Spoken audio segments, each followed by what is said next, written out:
Ok, nótese que en este caso se nos presenta igual un sistema, pero este sistema tiene la particularidad de que se trata de un sistema electrónico. Nótese que hasta el día de hoy hemos visto sistemas mecánicos, sistemas fluídicos, sistemas eléctricos y sistemas térmicos, pero le vamos a agregar a eso este tipo de sistemas que tienen un amplificador operacional. Entonces, en este caso ya podríamos hablar de sistemas electrónicos. ¿Alguno recuerda de qué está hecho un amplificador operacional?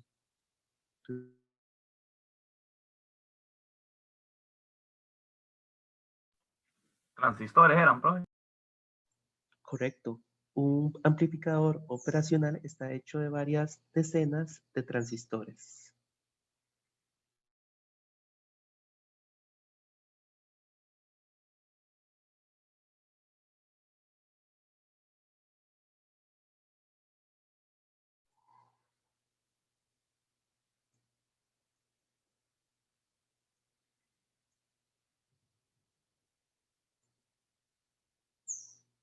Y nótese que lo primero que se nos pide es obtener la función de transferencia. Entonces, para obtener esa función de transferencia, lo que vamos a hacer nosotros primero es analizar el sistema, analizar el amplificador operacional. Un ejercicio bastante sencillo, ¿verdad? Nótese que en este amplificador operacional tenemos una retroalimentación negativa.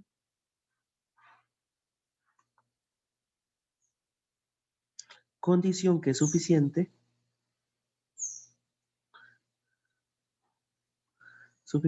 para asumir dos cosas. La primera, que no hay corriente entrante, no hay corriente entrando a las terminales. Y la otra es que la corriente que pasa no la corriente, el voltaje entre las terminales es nulo.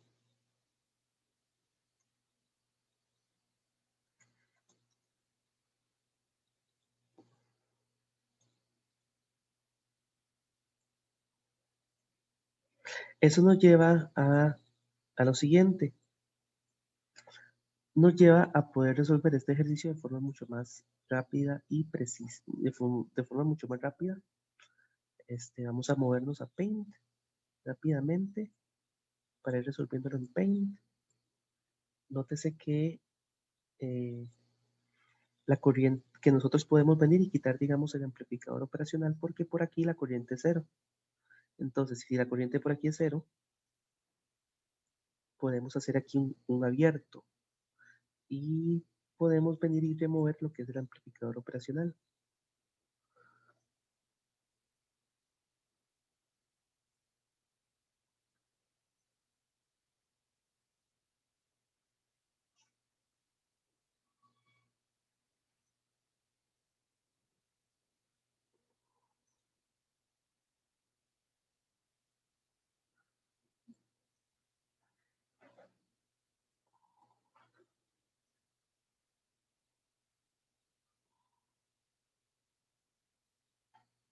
Ahora bien, nótese lo siguiente. Nótese que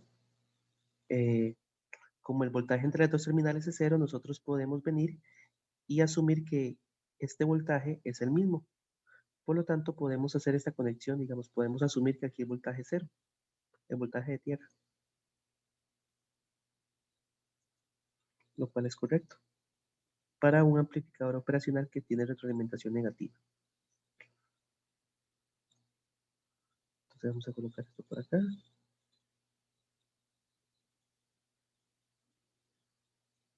Ok, ahí tenemos ya 0 voltios.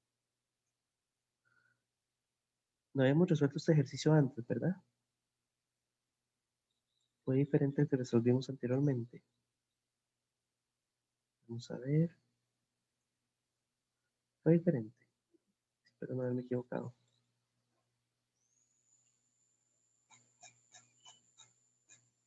No lo hemos resuelto, ¿verdad? ¿O sí? Buenos días, profe. Yo creo que sí, no sé, la verdad.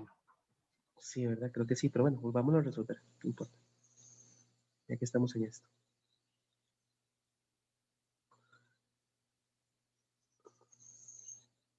Entonces,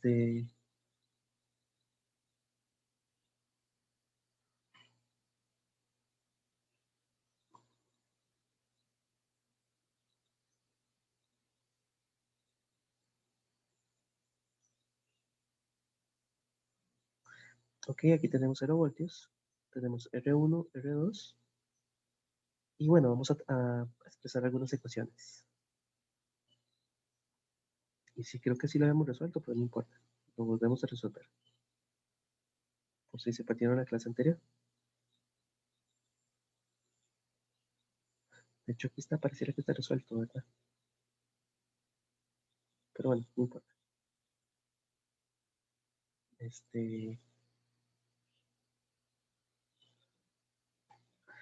Entonces, podríamos trabajarlo de esta manera. Y podríamos, digamos, emplear la ley de Ohm y trabajar con las impedancias correspondientes para obtener la función de transferencia. Nótese, eh, nótese que como se usa un amplificador operacional, pudimos realizar este paso. Recordemos que las dos reglas son las siguientes. La diferencia de voltaje entre las terminales es cero y la corriente que ingresa o sale de las terminales es cero. De esta forma podríamos expresar la impedancia del capacitor de esta forma. Nótese que estamos expresando la impedancia del capacitor en términos de S.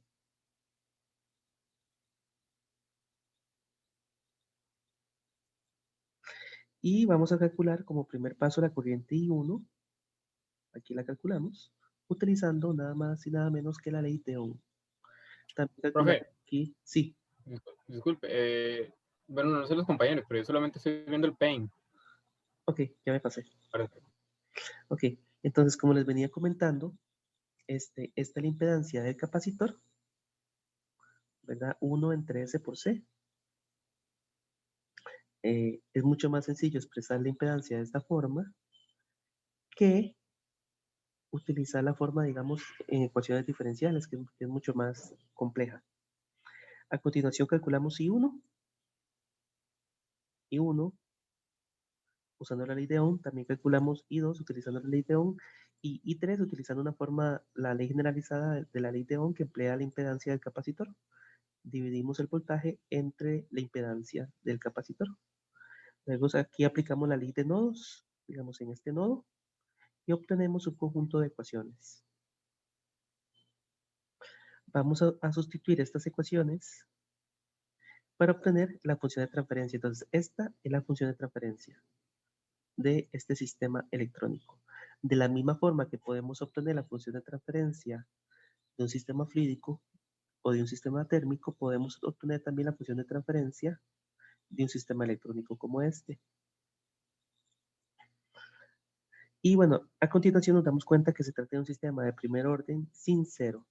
Recuerden que vimos tres tipos de sistemas de primer orden y este sistema en particular consiste en un sistema de primer orden sin cero. Y bueno, vamos a identificar que tenemos solamente un polo que tiene esta ubicación. Y podemos hacer con eso la gráfica de polos y ceros. Nótese que esta gráfica se puede hacer, digamos, de esta manera. Nótese que S es negativo, entonces lo colocamos a la izquierda. Recordemos que en una gráfica de polos y ceros estamos graficando sobre el plano complejo, donde tenemos lo que es el eje real, que es este de acá, y también tenemos el eje imaginario, que es el vertical. No hay ninguna razón eh, matemática por la cual el eje imaginario es vertical y el eje horizontal, el eje real es horizontal, es simplemente una convención. Este es el eje imaginario.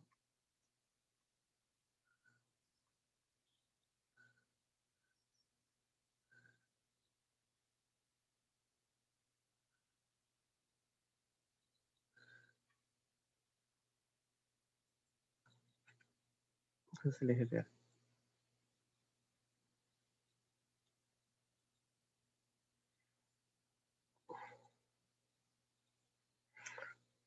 Y eso fue básicamente lo que se hacía en la práctica número 1. Y bueno, para la siguiente semana, digamos, creo que hablamos de eso la semana anterior, pero para la siguiente semana quedaría hacer el quiz número 1. Nótese en el quiz número 1 que el mismo consiste en 2 problemas. Vamos a adelantarlos un poquito, ayudarles un poquito con este quiz. Nótese que tiene una retroalimentación negativa, por lo tanto podemos asumir las dos cosas, ¿verdad? Que el voltaje entre las terminales positiva y negativa en el amplificador operacional, que ese voltaje es 0, y también podemos asumir que la corriente que entra a las terminales es 0. Eso porque tenemos retroalimentación negativa. Algo similar van a asumir en el caso del segundo ejercicio. Digamos, este es el ejercicio número 1, el quiz número 1.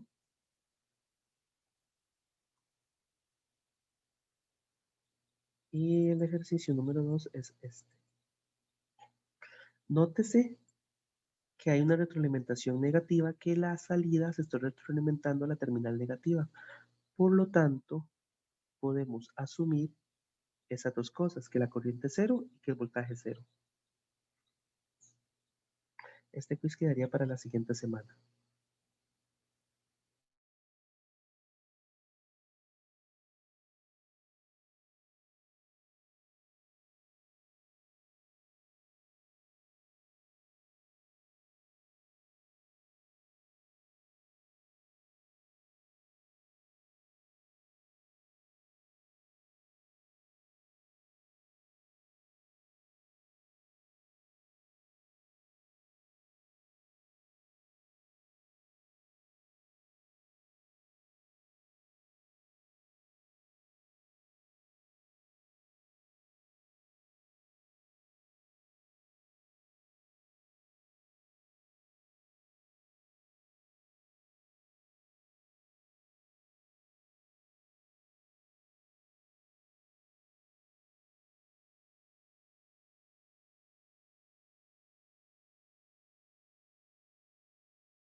Ok, esto fue anteriormente en un ejercicio de tarea, pero esta vez va a ser una práctica.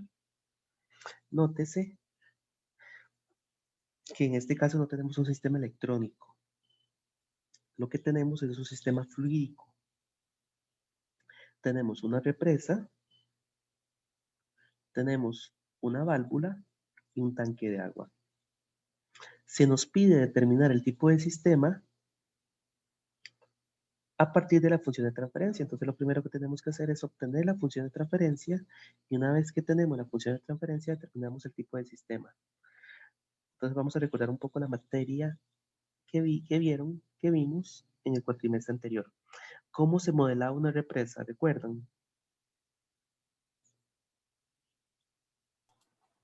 Con capacitores, inductores y resistencias.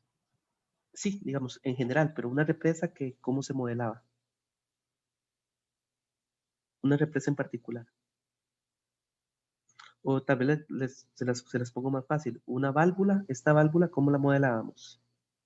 Como una resistencia era. Correcto. ¿Y este tanque de agua? Como un capacitor. Correcto. ¿Y la represa? Con una salida. Como una fuente. ¿Una fuente de voltaje o de corriente? De voltaje sería. Correcto, porque es presión y Perfecto. recordemos que la presión se comporta como un voltaje generalizado. De hecho, el equivalente fluídico del voltaje es la presión. Entonces, vea qué interesante.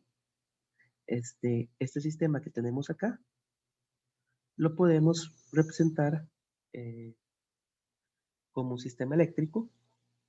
Y una vez que nosotros tenemos el sistema eléctrico, podemos obtener la función de transferencia y obtener el tipo de sistema.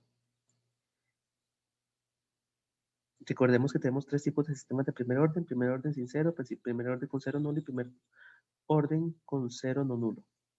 Entonces, nótese que aquí tenemos una impedancia que es la válvula, que vale R1.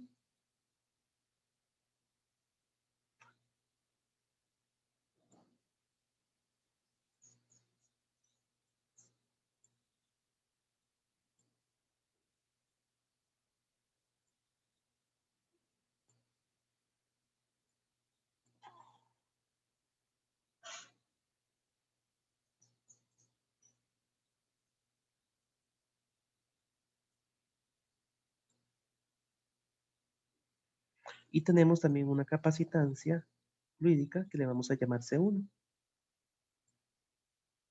¿Qué tipo de sistema es este? Bueno, claramente es un sistema de primer orden porque tenemos un único elemento que almacena energía. Es evidente. Pero resulta menos evidente cuando tenemos el sistema fluídico.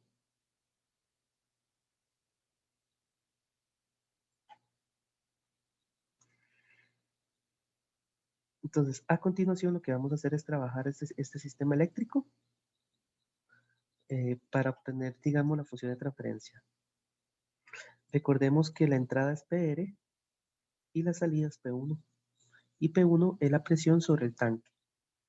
Como es la presión sobre el tanque, corresponde, digamos, al voltaje en C1. Entonces, podríamos decir que, eh, que la entrada, bueno, está clarísimo que la entrada es P1. Pero lo que no está tan claro es la salida.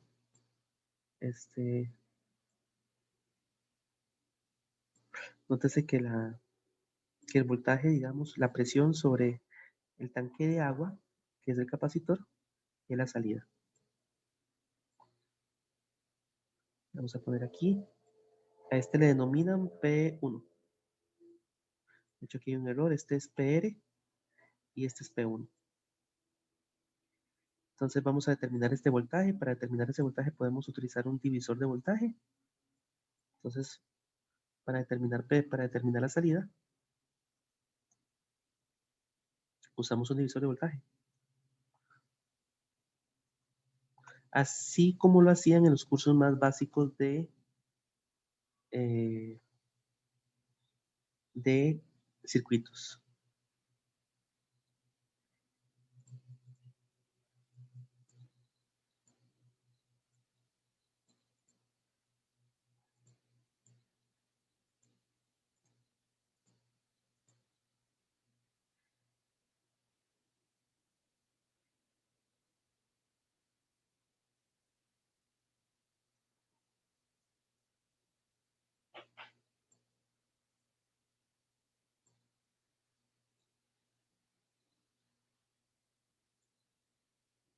Entonces, nótese que P sub 1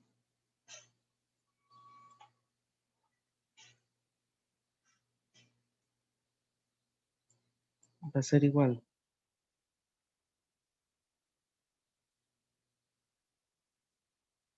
a P sub R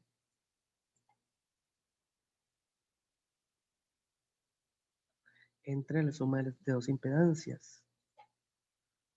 La impedancia de C1 más la impedancia correspondiente a R1, que es simplemente R1.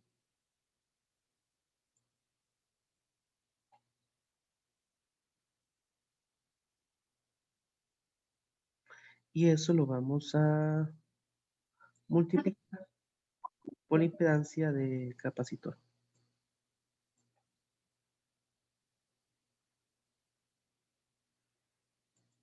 ¿Ok?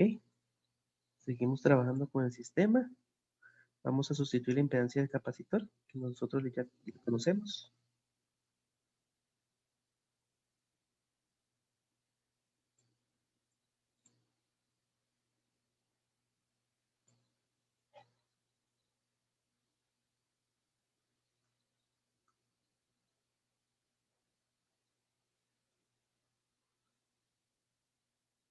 Y bueno, la impedancia del capacitor es esta. S1.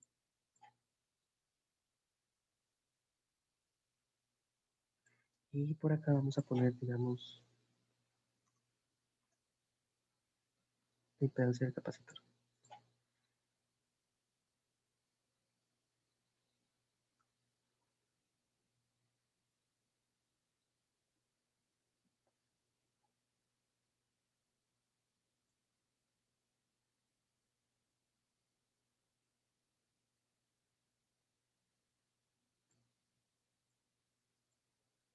Y bueno, P1 es la salida y PR es la entrada. Entonces, este que está multiplicando lo vamos a pasar a dividir.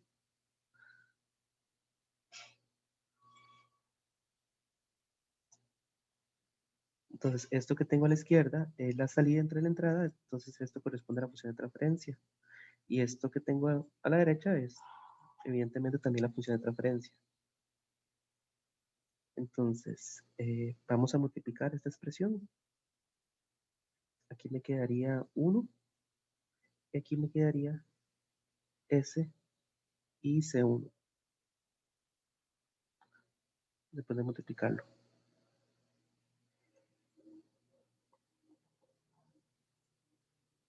Se me quedó algo pasó raro, pero...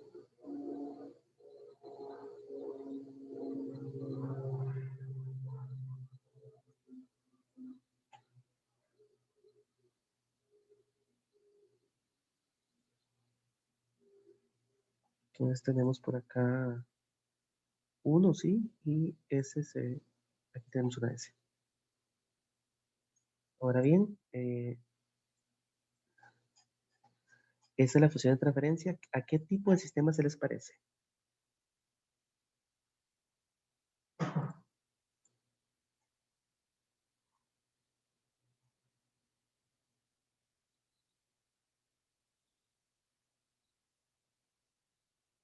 Veamos los tipos de sistema. ¿Se parece a este? Sí, es el sincero, profe, de primer orden. Sí, correcto. No se parece a este ni menos a este. Entonces sí, correcto. Es sistema de primer orden sincero. Entonces estamos ante la presencia de un sistema de primer orden sincero. Entonces esta sería la respuesta correcta. Entonces ya obtuvimos la función de transferencia y terminamos el tipo de sistema. Muy sencillo. De hecho, esto podemos representarlo con HDS, que es como lo que utilizamos para representar una función de transferencia. Ahora bien, yo les pregunto, ¿de cuánto es la ganancia de esta función de transferencia?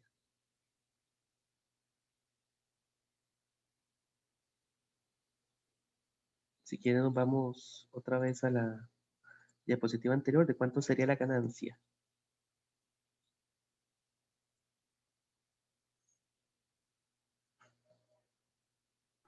Entonces es 1, profe.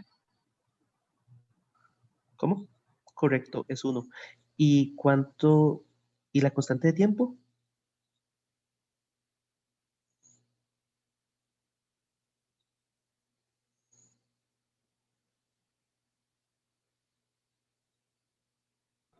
Creo que, bueno, que hay que volverse para verlo en toque.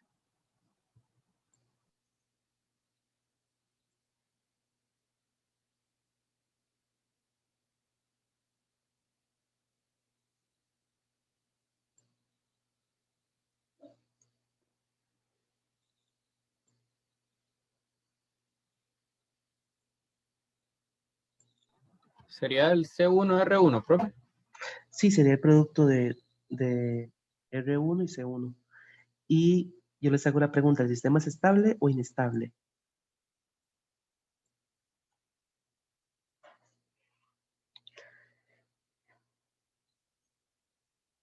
En este caso es estable porque es un valor mayor que 0. Correcto.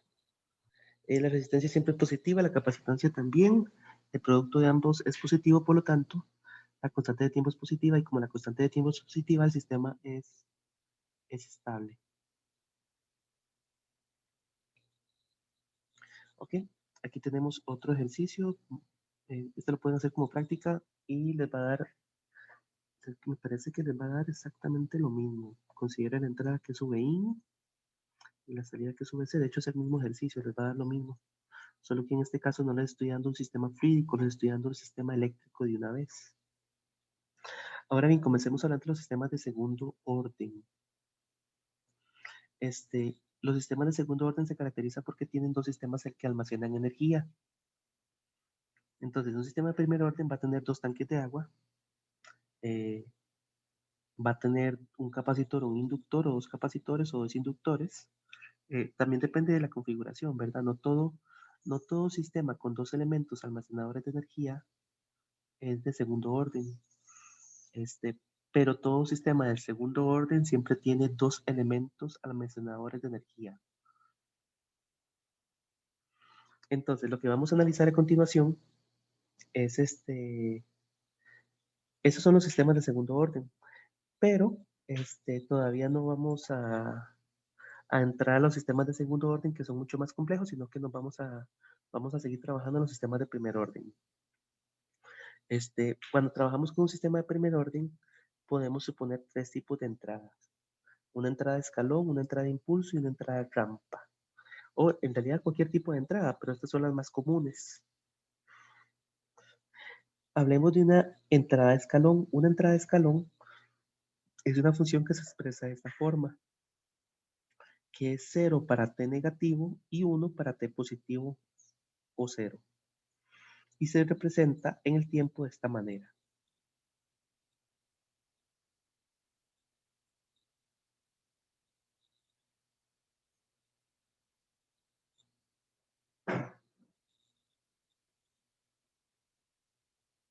Tenemos también lo que es la función de escalón unitario trasladada, que en este caso lo que hemos tomado esta gráfica, la hemos movido a la derecha, una cantidad igual a A.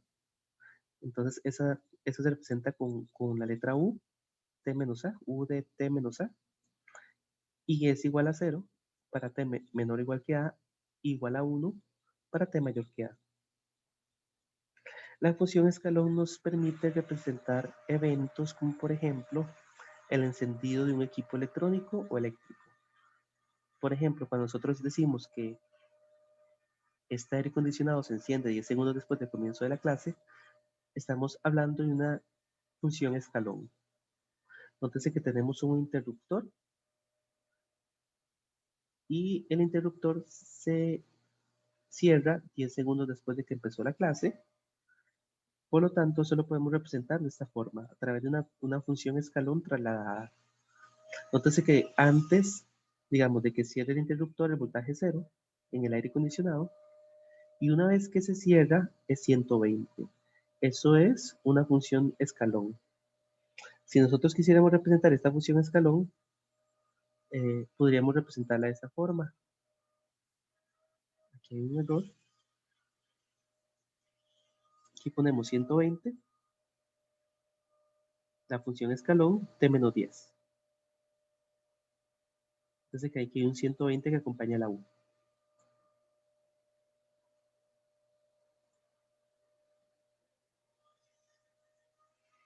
También tenemos lo que se denomina la función impulso. La función impulso es muy interesante, porque tiene un valor infinito en un punto determinado. Y en el resto de valores de t es 0. Entonces, para t distinto de a es 0. Y para t igual a tiene un valor infinito. Esa es la famosa función impulso. Nótese que podríamos hablar de la función impulso,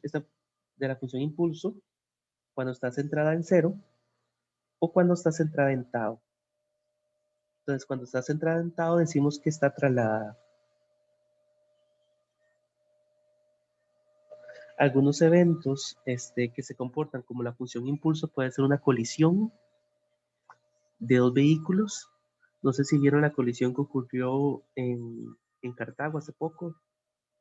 Esos son eventos en los cuales se libera muchísima energía en muy poco tiempo.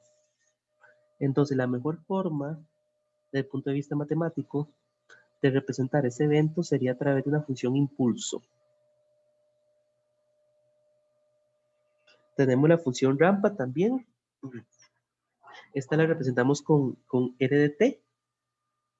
R de t puede ser 0, puede ser t. Es 0 para t menor o igual que 0, para t menor o igual que 0, y t para t mayor que 0. Entonces, es una rampa con un ángulo de 45 grados con respecto al eje horizontal.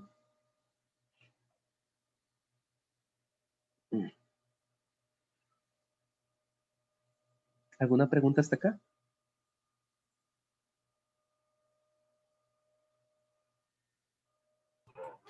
Esta de la función rampa, ¿dónde se aplicaría, profe? La función rampa, bueno, excelente pregunta. No se me ocurren muchos eventos que se comporten como una función rampa. Sistemas analógicos de medición. Es básicamente una función lineal, ¿verdad? Entonces podría ser dos variables que estén correlacionadas se podrían comportar similar a una función rampa. Como por ejemplo,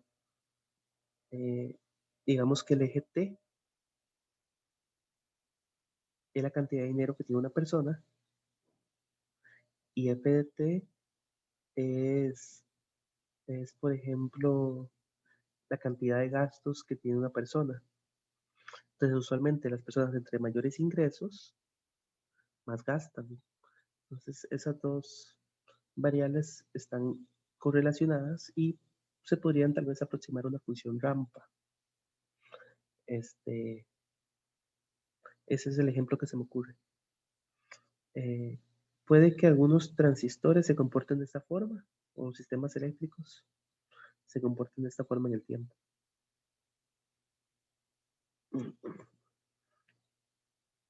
Esto nos lleva a lo que es un sistema de primer orden adicional que no hemos visto, que se denomina sistema de primer orden estándar. El sistema de primer orden estándar es aquel sistema de primer orden sin cero, es decir, es este sistema que vimos en este ejemplo que estuvimos analizando, este sistema, solo que la ganancia es unitaria. Entonces, en el sistema de primer orden estándar, la ganancia es unitaria. Lo podemos observar acá. K es igual a 1. Y únicamente va a estar definido a través, digamos, de la constante de tiempo. Entonces, el único parámetro que presenta el sistema de primer orden estándar es la constante de tiempo. Y un buen ejemplo de ese sistema es el que vimos hace un momento. Este es un sistema de primer orden estándar. Ahora veamos la respuesta de los diferentes sistemas del sistema de primer orden estándar ante las diferentes señales que vimos anteriormente, escalón, impulso y rampa. Si la entrada, digamos, si tenemos una entrada de impulso unitario no trasladada, se representa a través de la letra delta minúscula, la transformada de Laplace es igual a 1, y la salida del sistema se representa de esta manera. Esta es la salida del sistema, de un sistema de primer orden estándar para una entrada impulso unitario no trasladada.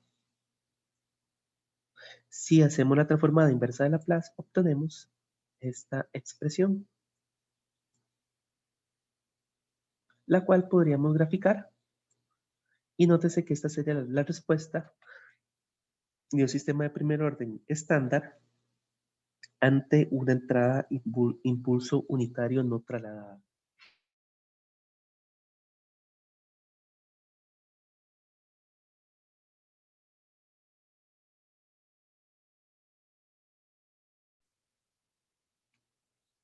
Aquí tienen el código MATLAB que pueden utilizar para generar esta esta respuesta.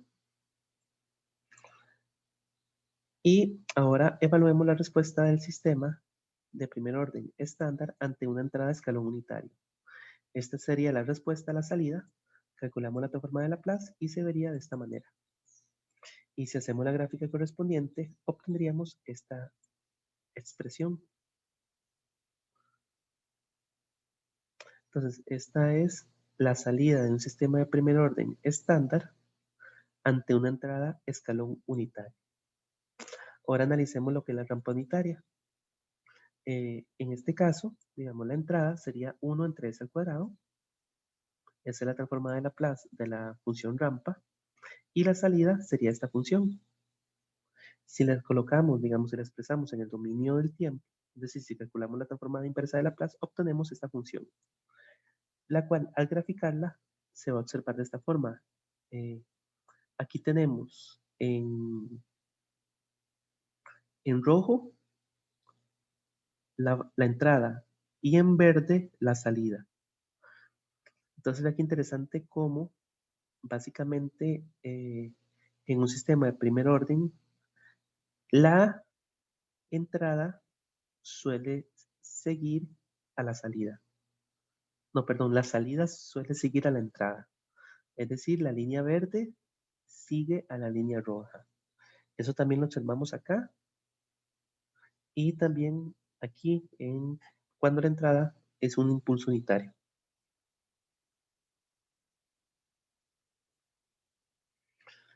Es así como nosotros entendemos los sistemas de primer orden. Los sistemas de primer orden tienen un comportamiento bastante sencillo, bastante predecible, porque la salida suele seguir a la entrada. Pero ese no es el caso de los sistemas de segundo orden, que tienen un comportamiento muy complejo. Nótese en este curso que nosotros generalmente vemos nada más sistemas de primer orden y de segundo orden, porque a partir de segundo orden vamos a suponer que los sistemas se pueden aproximar ya sea uno de primer orden o uno de segundo orden. Entonces, volviendo a los sistemas de segundo orden, estos se caracterizan porque poseen dos elementos almacenadores de energía y poseen dos polos.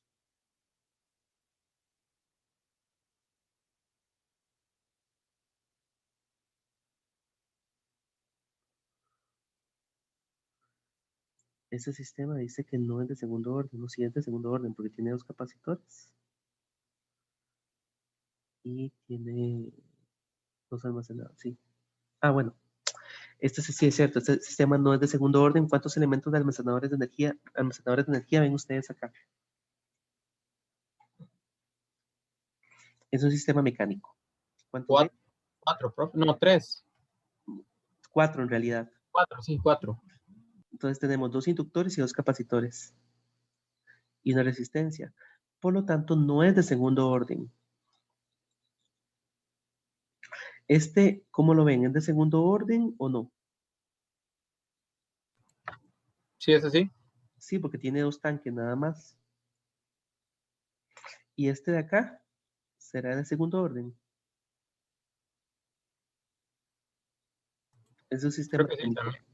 Sí, porque tiene dos aposentos que almacenan energía y se comportan como un capacitor térmico. Ahora, este último, ¿qué opinan? De ahí, solo dos capacitores de ahí. Correcto, entonces es de segundo orden también.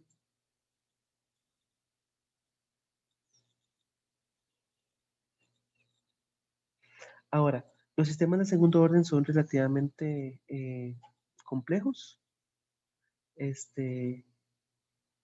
Y la función de transferencia se va a ver de la siguiente forma. Nótese que la función de transferencia va a estar caracterizada por dos parámetros. Uno se denomina la frecuencia natural o omega sub n y otro se denomina chi. Ambos parámetros caracterizan un sistema de segundo orden.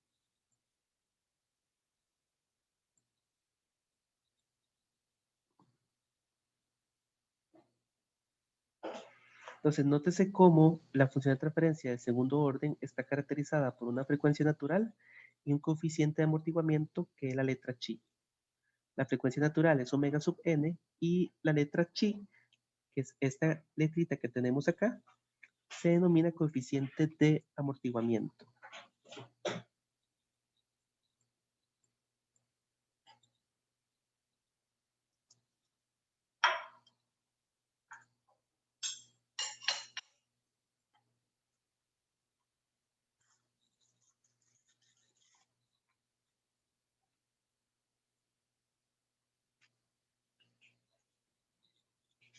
Y bueno, aquí hay algo importante que no les he mencionado, y es que este sistema de segundo orden que estamos analizando acá es un sistema de segundo orden subamortiguado.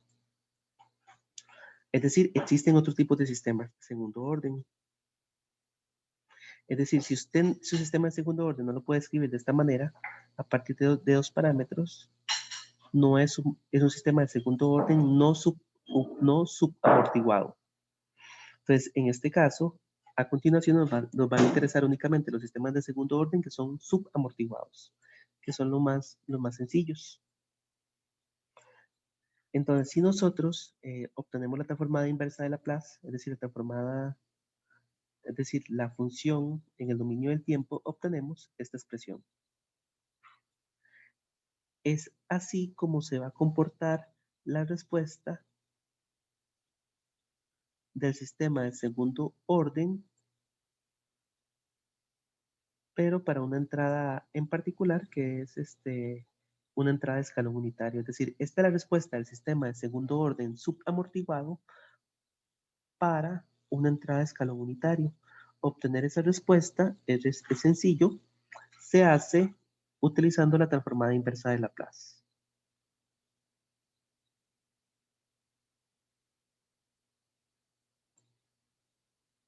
Y si la graficamos, obtenemos esta expresión.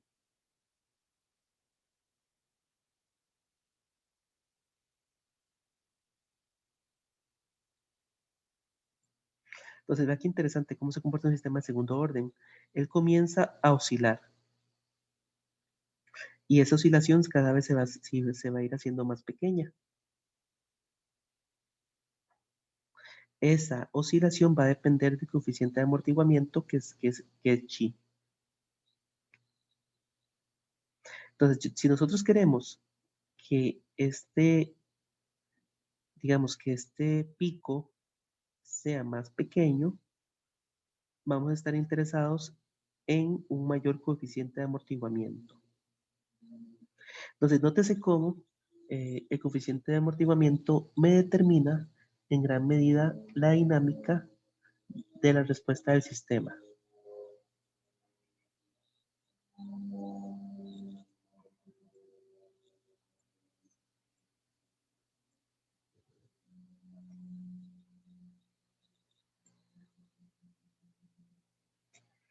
Eso nos lleva a la siguiente tarea opcional, que se las dejo por acá.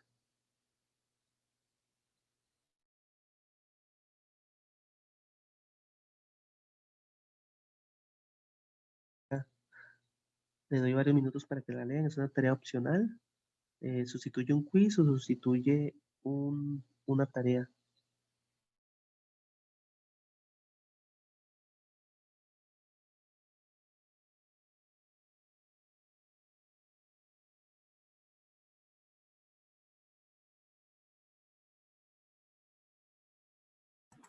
¿Cuál es, perdón, profe, la que hay que graficar?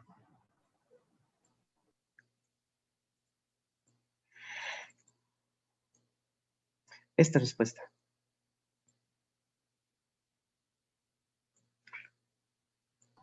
Utilizando Ok. MATLAB o Scilab. Scilab es gratuito, MATLAB no es gratuito, pero pueden utilizar cualquiera de los otros.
Ok.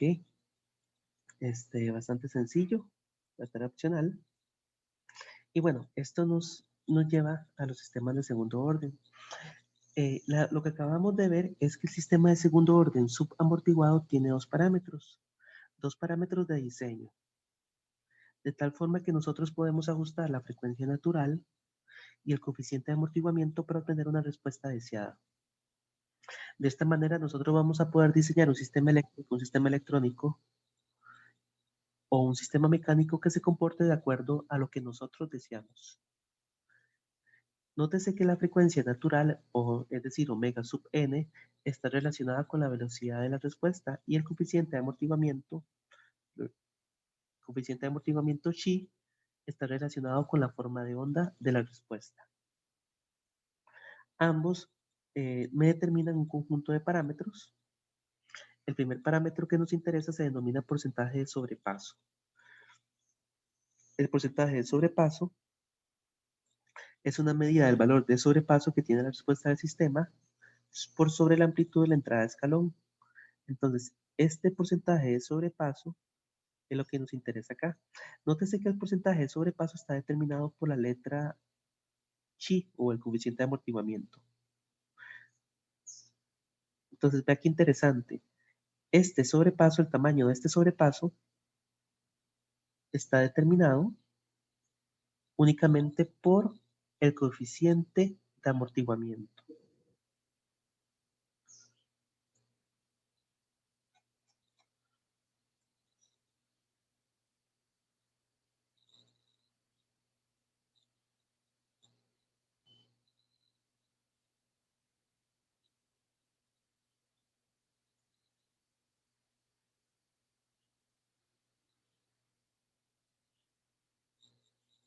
Nótese que para diferentes valores del coeficiente de amortiguamiento vamos a tener diferentes valores del porcentaje de sobrepaso. Y de manera similar, ambos parámetros me determinan lo que es el tiempo de establecimiento, que es el tiempo que le toma a la salida del sistema entrar a una banda de paso al 2%. Eso se conoce como tiempo de establecimiento.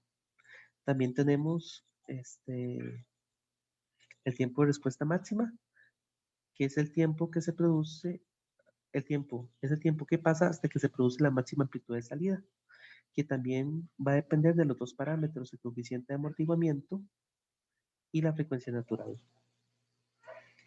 También tenemos el tiempo de subida, que es el tiempo que le toma la respuesta pasar del 10% al 90% de la amplitud del escalón de entrada. En este caso, esta va a estar determinada por esta expresión que va a depender también del coeficiente de amortiguamiento y la frecuencia natural. De esta forma, con estas ecuaciones nosotros podemos diseñar sistemas. Ustedes pueden tomar un sistema, cualquier sistema, un sistema mecánico, un sistema fluídico o un sistema térmico y hacerlo más rápido.